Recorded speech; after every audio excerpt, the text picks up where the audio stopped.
Assalamualaikum warahmatullahi wabarakatuh. Kami dari kelompok 2 akan mempresentasikan mengenai soal-soal serta pembahasan dari bab 1 hingga bab 7 pada mata kuliah Sistem Operasi. Sebelum memasuki pembahasan, ada baiknya kelompok kami untuk memperkenalkan diri terlebih dahulu. Perkenalkan, nama saya Arif Fajar Pangestu dengan NPM 2008101102366. Perkenalkan, nama saya Ihya Ulumuddin dengan PM 20081081010120.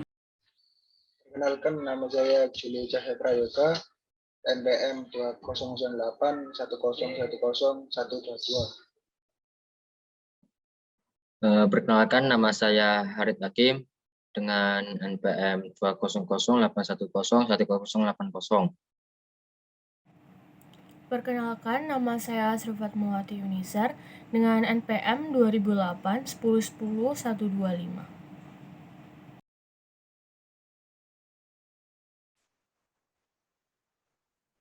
Untuk selanjutnya yaitu pokok materi. Untuk pokok materi sistem operasi. Yang pertama bab 1 pengenalan sistem operasi. Bab 2 layanan sistem operasi. Bab 3 proses. Dan bab 4 data dan konkurensi. Bab 5 penjadwalan CPU. Bab 6 alat sinkronasi. Dan bab 7 deadlock.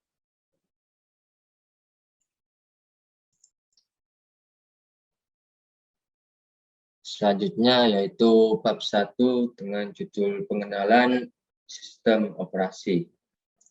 Di sini akan menjelaskan soal serta pembahasannya. Untuk soal yang pertama yaitu 1.13, mengingat komputasi cluster sendiri dari dua node yang menjalankan sebuah proses data. Jelaskan dua cara di mana software cluster dapat mengelola akses ke data yang berada di dalam disk. Diskusikan setiap kelebihan dan kekurangannya. Selanjutnya yaitu pembahasan. Yaitu ada dua cara, yaitu dengan asymmetric clustering dan symmetric clustering atau parallel clustering. Untuk asymmetric clustering, satu node akan bekerja sedangkan node lainnya dalam mode siaga atau standby. Node yang berada pada mode standby tidak akan melakukan apapun, tetapi akan memonitor server yang aktif. Jika server gagal, maka node yang berada pada standby mode akan menjadi server yang aktif. Yang kedua yaitu symmetric clustering. Untuk symmetric clustering, dua atau lebih node akan bekerja sama dalam membaca data disk. Mereka akan saling memonitor satu sama lain. Untuk kelebihan dan kekurangannya, untuk asymmetric clustering, untuk keuntungannya, sistem tidak akan berhenti bekerja jika terjadi kegagalan server. Untuk kekurangan yaitu tidak efektif karena terdapat dua node, tetapi hanya satu yang bekerja. Untuk symmetric clustering, untuk keuntungannya yaitu sangat efisien karena memanfaatkan seluruh node yang tersedia. Untuk kekurangannya yaitu membutuhkan software yang khusus untuk mengimplementasikannya. Yaitu selanjutnya yaitu soal 1.22.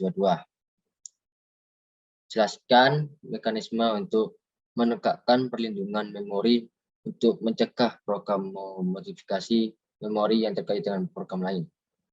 Itu pembahasannya itu proses dapat melacak lokasi terkait dengan memproses dan membatasi akses ke lokasi yang berada di luar jangkauan program.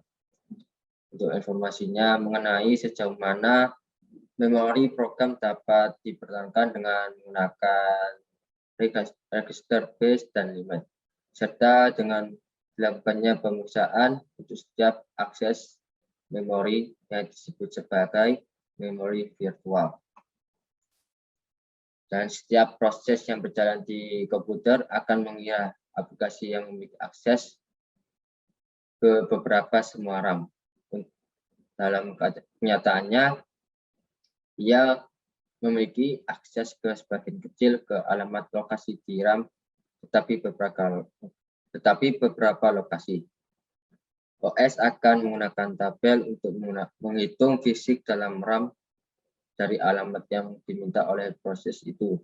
Dengan cara lain, dapat dengan memeriksa. Jika suatu proses mencoba mengakses beberapa alamat dalam RAM yang dibutuhkan oleh OS, permintaan dapat diabaikan dan melakukan interupsi dapat dimunculkan, maka disebut dengan algoritma patching dan memory virtual.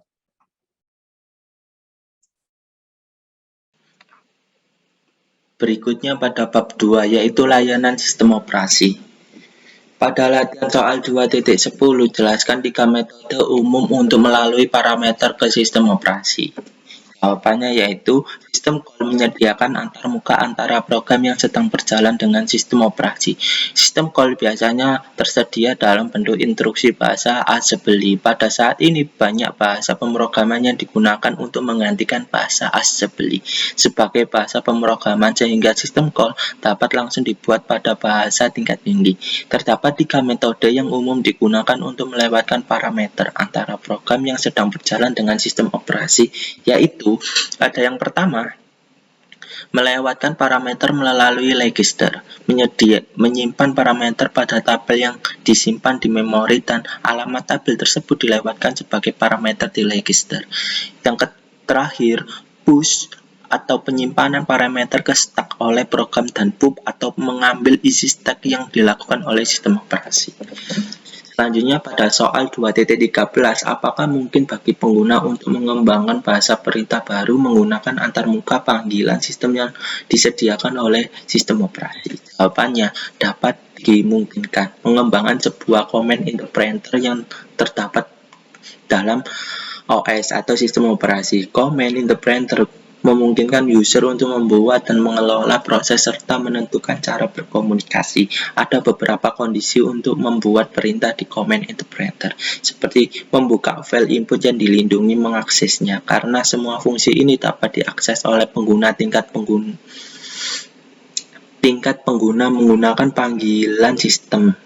Maka pengguna harus dapat mengembangkan juru bahasa baris perintah baru. Selanjutnya, pada soal 2.16, bandingan antara antarmuka pemrograman aplikasi dan antarmuka biner aplikasi. Jawabannya, API menyediakan antarmuka dari program atau software untuk berkomunikasi dengan lainnya di tingkat sumber. API berupa kumpulan variabel, tipe, atau fungsi yang tertera dari suatu library, sedangkan API merupakan arsitektur yang setara dengan API, mendefinisikan banyaknya komponen yang berbeda dari kode biner yang memberikan gambaran untuk sistem operasi yang diberikan pada CPU atau arsitektur tertentu. Setelah penjelasan bab 2, kita lanjutkan ke bab 3, yaitu proses.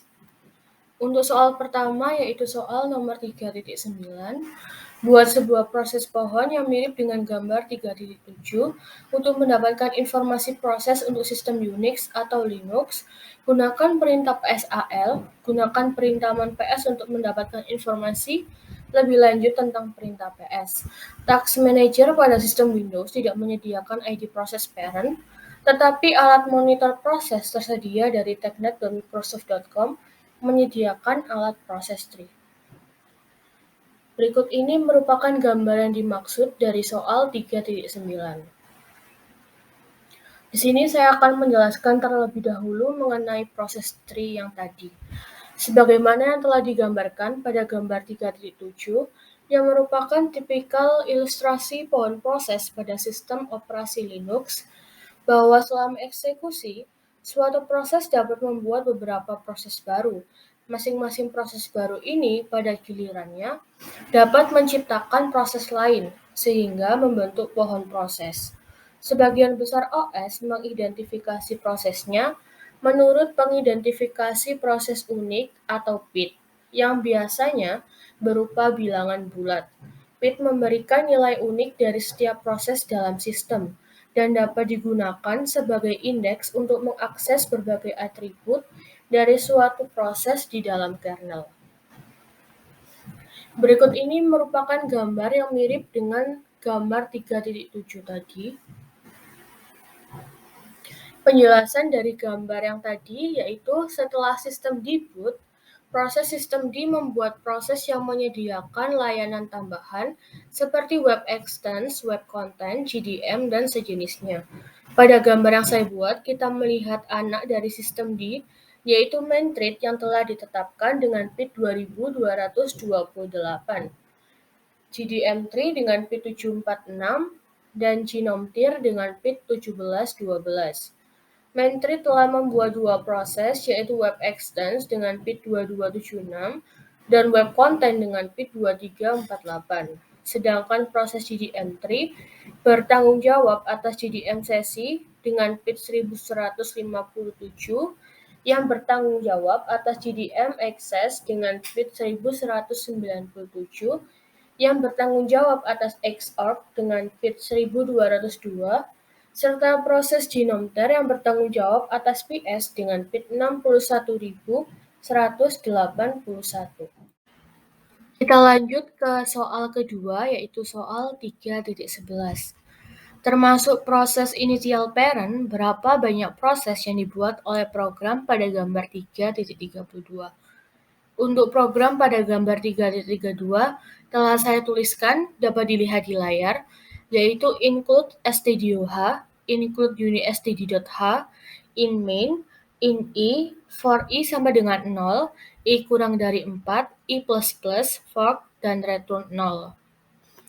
Nah, sebelum masuk ke inti jawaban, di sini saya akan mengilas sedikit mengenai fork. Panggilan sistem fork ini digunakan untuk membuat proses baru yang disebut dengan child process, yang berjalan bersamaan dengan proses yang membuat fork, yaitu parent process. Setelah child process baru dibuat, kedua proses akan mengeksekusi instruksi berikutnya setelah panggilan sistem fork. Berikut ini merupakan contoh cara kerja fork yang telah saya buat.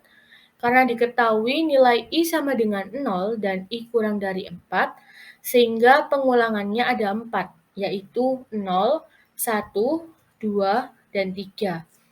Dapat dilihat di proses tree yang telah saya buat, di baris pertama terdapat satu child process yang dibuat. Di baris kedua terdapat 2 child process yang dibuat. Di baris ketiga terdapat 4 child process yang dibuat. Dan di baris keempat terdapat 8 child process yang dibuat. Program memiliki n fork call sehingga child process dapat dicari dengan rumus 2 pangkat n-1, di mana nilai n-nya sama dengan 4 karena tadi pengulangannya ada 4, yaitu 0, 1, 2, dan 3. Sehingga didapatkan 2 pangkat n-1 sama dengan 2 pangkat 4-1 sama dengan 16 kurangi 1 sama dengan 15 child process. Namun, karena yang ditanyakan adalah termasuk initial parent, maka total prosesnya adalah child process ditambah parent process, sama dengan 15 child process ditambah 1 parent process sama dengan 16 proses. Kita lanjut ke soal terakhir pada bab 3, yaitu soal nomor 3.13. Dengan menggunakan program di gambar 3.34, identifikasi nilai PID pada baris A, B, C, dan D, asumsikan bahwa PID yang asli dari parent dan child adalah 2600 dan 2603. Untuk program yang dimaksud pada soal 3.13 dapat dilihat pada gambar berikut. Sebelum memasuki inti jawaban, saya akan mengulas sedikit mengenai fork. Fork ini membuat proses baru yang merupakan duplikat yang hampir sama persis dengan proses aslinya. Kedua proses terus berjalan, mulai dari kembalinya fungsi fork. Meskipun parent process dan child process menjalankan program yang sama, tetapi bukan berarti keduanya sama. OS mengalokasikan data dan status yang berbeda untuk kedua proses ini, dan aliran kontrol dari proses ini dapat berbeda. Pada program tersebut dapat diketahui bahwa jika fork-nya kurang dari 0 atau mengembalikan nilai negatif, maka pembuatan child process tidak akan berhasil. Fork-nya mengembalikan 0 ketika child process baru dibuat, dan fork mengembalikan nilai positif ID process dari child process ke parent process. Kita masuk ke inti jawaban. Diketahui pit parent sama dengan 2600 dan pit child-nya sama dengan 2603. Maka pada baris A mengembalikan nilai 0 sehingga output dari baris A adalah pit 0. Pada baris B seharusnya mengembalikan nilai 0, tetapi variabel pit 1 memanggil fungsi getPit, di mana getPit ini berfungsi untuk mengembalikan ID proses dari proses panggilan, sehingga output baris B adalah pit 2603. Pada baris C, variabel pit memanggil fungsi fork.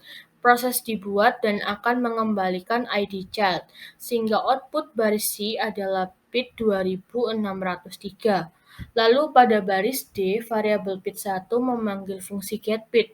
Ketika barisnya dieksekusi, proses akan mengembalikan pit aktual dari ID parent, sehingga output dari baris D adalah 2600. Baik, di sini saya akan jelaskan bab 4 yang berisi pembahasan tentang thread dan konkurensi.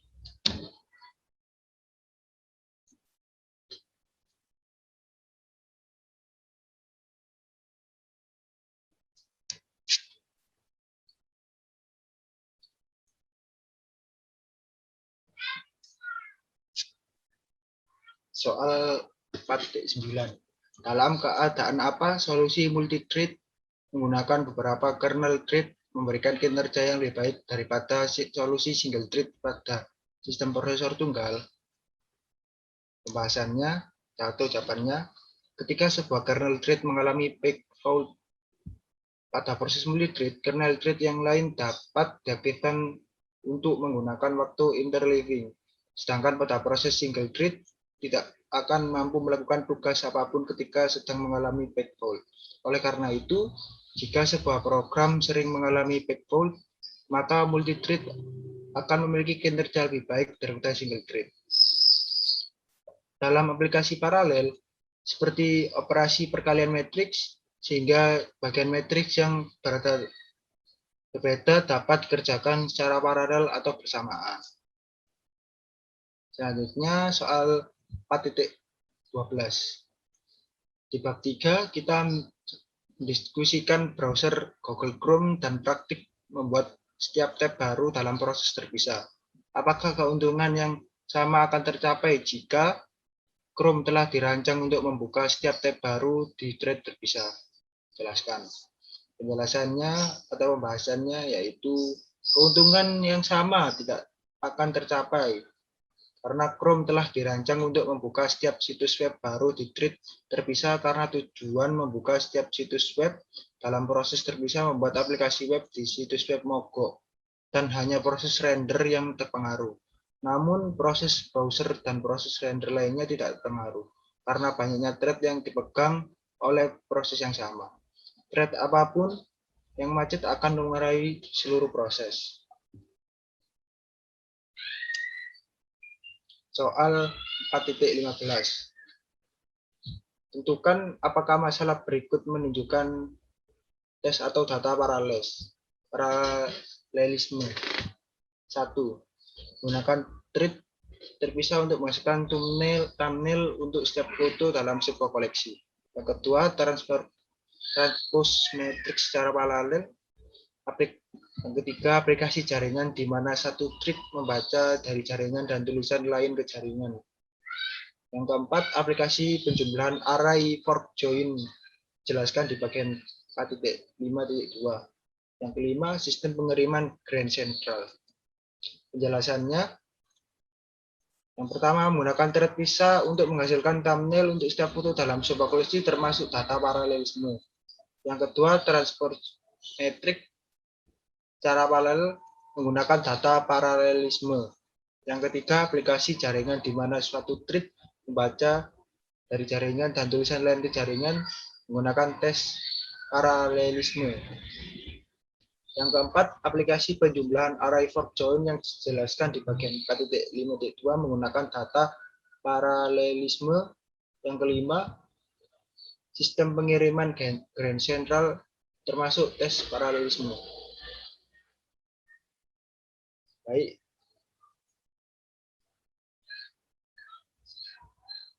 Yang selanjutnya bab 5, penjadwalan CPU.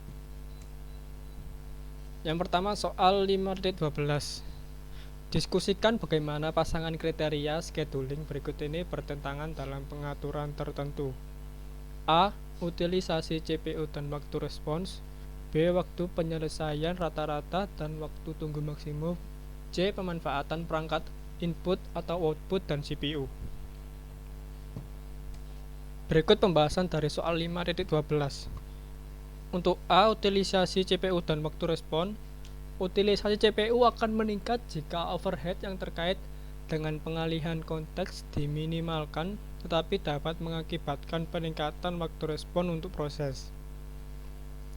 B. Waktu penyelesaian rata-rata dan waktu tunggu maksimum dapat diminimalkan dengan mengeksekusi tugas terpendek terlebih dahulu, tetapi dapat membuat tugas-tugas yang berjalan lebih lama.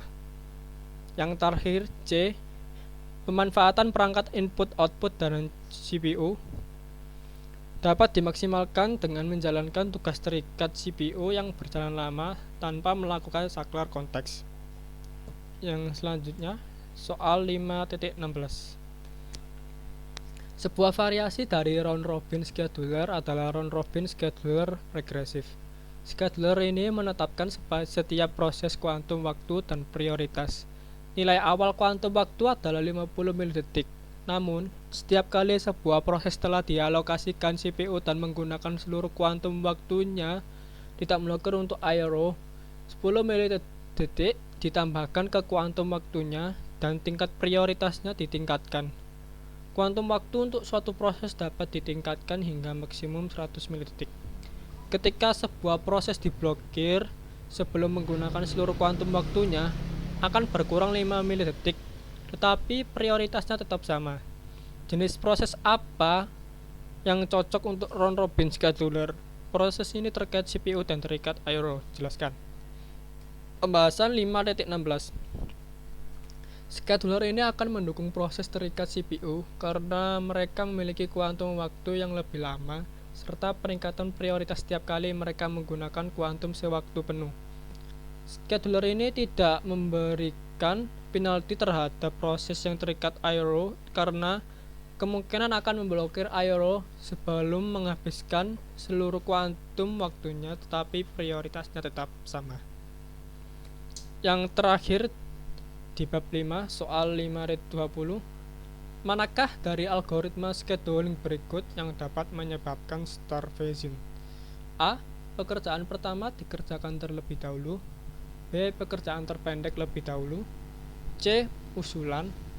Dan D. Prioritas. Pembahasan 5.20.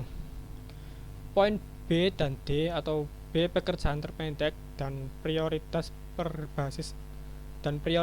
di poin D berbasis algoritma scheduling dapat mengakibatkan starvation. Selanjutnya pada bab 6, yaitu alat sinkronisasi. Pada soal 6.8, yaitu race condition dimungkinkan di banyak sistem komputer. Pertimbangan sistem lelang online di mana tawaran tertinggi saat ini untuk setiap item harus dipertahankan. Seseorang yang ingin menawar suatu barang memanggil fungsi tawaran atau jumlah yang membandingkan jumlah yang ditawar dengan tawaran tertinggi saat ini. Jika jumlahnya melebihi tawaran tertinggi saat ini, tawarannya tertinggi diterapkan ke jumlah baru. Ini diilustrasikan di bawah ini. Berikut merupakan sistem programnya. Lalu jelaskan bagaimana race condition ini dikemungkinkan dalam situasi ini dan apa yang mungkin dilakukan untuk mencegah terjadinya kondisi balapan.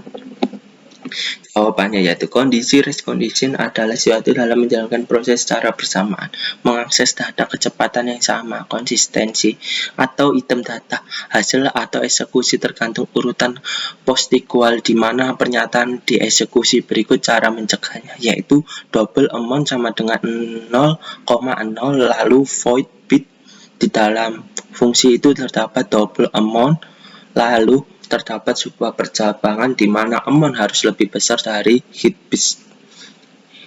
hash bit. Lalu his hash bit itu merupakan nilai dari amount. Di mana support current hit bit ini 100 binder 1 dan amount menjadi 101. Sini hyperspeed adalah item data rusak antara 2 atau lebih proses, lebih banyak kondisi race condition dimungkinkan. Lalu binder 2 amount 102 if binder 1 and binder 2 menjalankan void bin konkurensi. If binder 1 menulis akhirnya hit hash bit 101. If binder 2 menulis akhirnya hit hash bit 102. Kedua data tersebut ketidakkonsistenan data masalah ini dapat diselesaikan dengan mengakses hit hash bit saling eksklusif. Kunci yang diperlukan aktif hingga bit program yang telah dimodifikasi seperti berikut, di mana void bit yaitu fungsi void bit terdapat nilai double amount, excursion hit bit if amount lebih besar, hit hash bit. Hit hash bit merupakan fungsi dari amount lalu merilis hit hash bit. Berikutnya bab 6, alat sinkronisasi. Dalam bab 6 terdapat soal yang telah kita kerjakan, soal 6.11 salah satunya. Salah satu pendekatan untuk menggunakan compare and swap untuk mengimplementasikan spin lock adalah sebagai berikut. Ini adalah skripnya.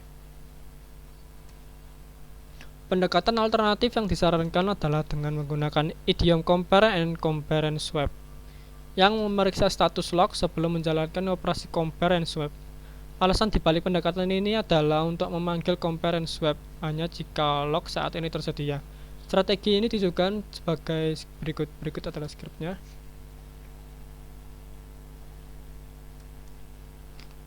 Ini soalnya. Apakah idiom compare and swap ini berfungsi dengan baik untuk mengimplementasikan spin lock? Jika demikian, jelaskan. Jika tidak, ilustrasikan bagaimana integritas kunci dikompromikan. Berikut pembahasan dari soal 6.11. Idiom compare and swap mengambil 3 parameter, yakni sebuah lokasi, expected value, dan new value pada lokasi tersebut. Fungsinya adalah untuk memeriksa apakah lokasinya cocok dengan expected value. Jika benar, maka akan diganti dengan new value. Tetapi jika tidak, maka tidak memberikan pengaruh, bagaimanapun nilai variabel sebelumnya akan dikembalikan. Idiom compare and swap ini terbukti berfungsi dengan baik untuk mengimplementasikan spin lock yang menyimpan pengidentifikasi utas di kunci. Kode ini memastikan paling banyak satu thread yang berada di critical section, dan jika ada thread lain di critical section, maka nilai dari variabel lock adalah thread identifier. Dan selanjutnya yaitu soal 6.14. Solusi software benar yang pertama diketahui pada masalah critical section untuk end process dengan batas bawah menunggu n-1 putaran disajikan oleh Ainsberg dan McGuire. Proses berbagai variabel sebagai berikut. Berikut algoritmanya. Dan semua elemen flag pada awalnya menganggur atau idle. Nilai awal belokan tidak material antara 0 dan n-1. Struktur PI ditujukan pada gambar 6.19 dan buktikan bahwa algoritma memenuhi ketiga persyaratan untuk masalah critical section.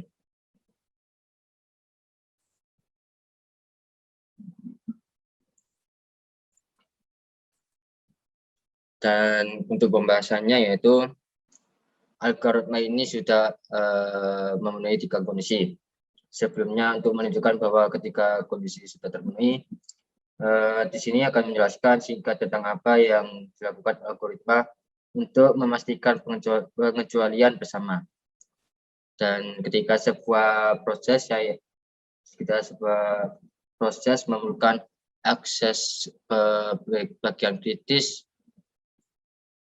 pertama-tama ia mendaftarkan variabel flag-nya yang menunjukkan keinginannya. Kemudian melakukan langkah-langkah berikut. Yang pertama yaitu memastikan bahwa semua proses yang indeksnya terletak di antara belokan dan I adalah idle. Yang kedua, jika demikian, ia memperbarui banderannya ke dalam JS dan memeriksa apakah sudah ada beberapa proses lain yang telah memperbarui benderanya ke dalam JS. Yang ketiga, jika tidak dan jika giliran proses ini masuk ke critical section atau jika proses yang ditunjukkan oleh variabel turn itu maka masuk ke critical section. Untuk deskripsi yang sebelumnya kita dapat menjelaskan tentang bagaimana algoritma memenuhi persyaratan dengan cara sebagai berikut. Yang pertama, pengecualian bersama atau mutual exclusion yang dipastikan. Perhatikan bahwa suatu proses memasuki bagian kritis hanya jika persyaratan berikut dipenuhi. Tidak ada proses lain yang variabel flag-nya disetel ke dalam JS, karena proses menyetel variabel benderanya sendiri ke dalam JS sebelum memeriksa status proses lain, dijamin bahwa tidak ada dua proses yang akan memasuki bagian kritis secara bersamaan. Untuk yang kedua, persyaratan kemajuan atau progres terpenuhi. Pertimbangkan situasi di mana beberapa proses secara bersamaan mengatur variabel flag mereka ke dalam JS dan kemudian periksa apakah ada proses lainnya memiliki variabel flag diatur ke dalam JS. Ketika ini terjadi, semua proses menyadari bahwa ada proses yang bersaing. Masukkan iterasi berikutnya dari loop while 1 luar dan setel ulang variabel flag mereka untuk masuk. Dan sekarang satu-satunya proses yang akan mengatur variabel gilirannya ke dalam JS adalah proses yang indeksnya paling dekat dengan belokan. Namun ada kemungkinan bahwa proses baru yang nilai indeksnya lebih dekat untuk berbelok mungkin memutuskan untuk memasuki bagian kritis pada titik ini. Dan karena itu mungkin dapat untuk secara bersamaan mengatur benarnya ke dalam JS.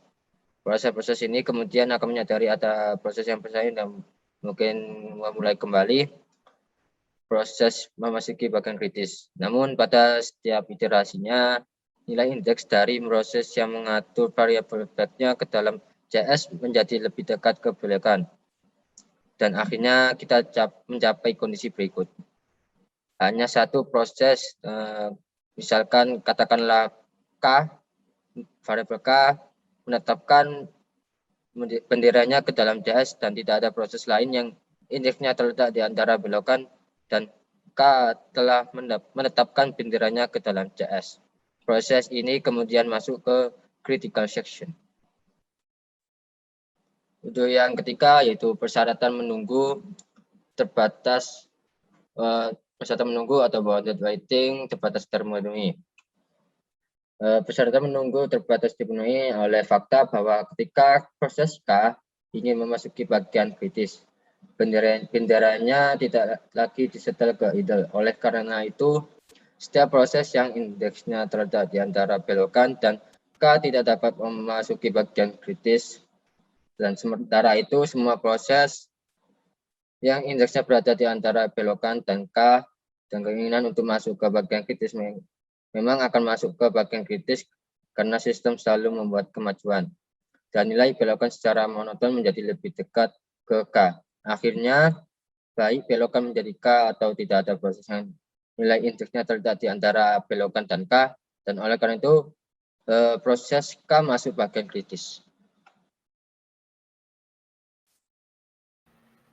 Setelah penjelasan dari bab 6, kita lanjut ke bab 7 deadlock. Soal pertama yaitu soal nomor 8.13, gambarkan grafik alokasi sumber daya yang menggambarkan deadlock dari contoh program yang ditunjukkan pada gambar 8.1 pada bagian 8.2. Untuk contoh program yang dimaksud dari soal 8.13 dapat dilihat pada gambar berikut. Sebelum memasuki jawaban, saya ingin menjelaskan mengenai program sebelumnya. Thread 1 dan thread 2 dijalankan masing-masing di fungsi doWork1 dan doWork2. Thread 1 mencoba untuk mendapatkan kunci mutex di urutan yang pertama first mutex dan yang kedua second mutex.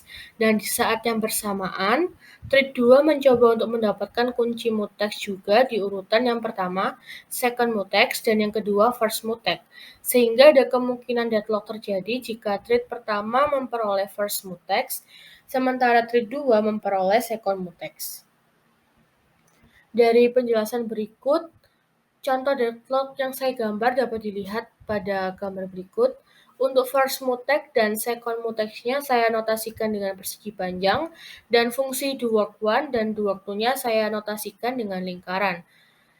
Fungsi doWork2-nya ini akan menahan second mutex dan menunggu first mutex, dan fungsi doWork1-nya ini akan menahan first mutex dan akan menunggu second mutex.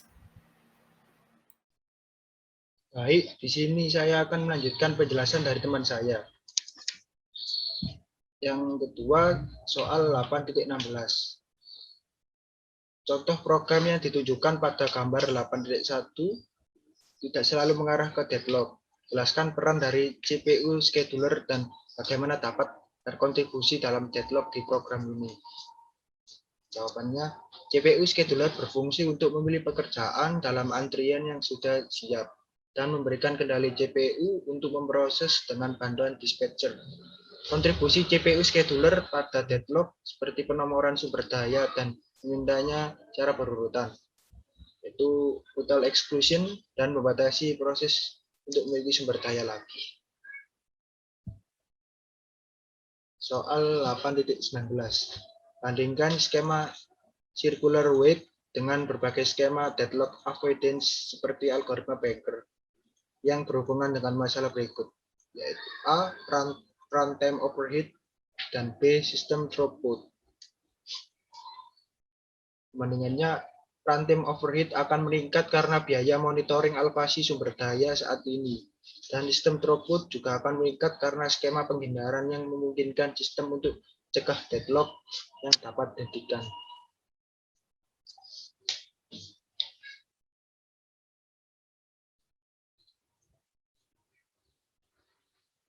Terima kasih teman-teman karena sudah melihat video kami. Saya Julio Cahyapraga sebagai wakil untuk penutupan ini mengucapkan terima kasih sebesar-besarnya. Apabila ada salah kata mohon dimaafkan dan bila ada kekurangan mohon dimaklumi. Sekian dari kelompok kami, kelompok 2.